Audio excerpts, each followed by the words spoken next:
I would very much like to, if I could, put the genie back in the bottle this week. Look, I'm not so naive as to think we can take video review back out of our game. It's pretty entrenched, right? I mean, personally, I think it's a game played by humans and its outcomes should be determined by humans. And sometimes humans make mistakes, but I get it. Technology is readily available, it's easy to use, and if we can use it to remove some of the most egregious errors that we humans sometimes make, I guess the game is better for that. But the genie I want to put back in the bottle this time is the one that's taking away our valuable time. You remember back in the early days of video review in the National Football League, the referees would go under the hood, right? They'd get under that big black hood, watch the video review, and they put a little clock in the corner of the screen because the referees were only going to take 2 minutes to conduct their video review.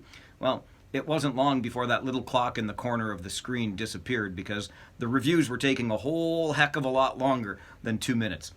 We had a couple like that at a game in Oshawa earlier this week. Even the fans were getting restless and starting to boo as we were waiting for calls to be determined. Look, I get it too. I have the advantage of a monitor in my broadcast booth in most arenas, and I can take a look at the replay myself and say, yep, that was offside, or yep, that was goaltender interference, and then I'm ready to move on with the game, only to look back at the ice and I still see the officials huddled around the timekeeper's bench looking at the review and having a conversation about it. Look, I know they want to get it right, and I admire them for that, and they're probably looking for things that I can't see when I take a quick glance at the review. But I think we have to be careful here, and we should remember that one of the best parts about junior hockey is how quick the game moves. It's great entertainment value. There's lots going on, and the action is pretty much constant. Just think of the other end of the spectrum. Baseball just now is finally getting around to a time clock that helps move the game a little more quickly because they're losing fan interest.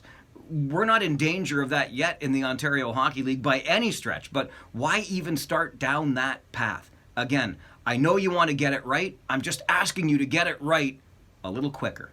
I'm Farwell. It's Friday. We'll see you at the rink.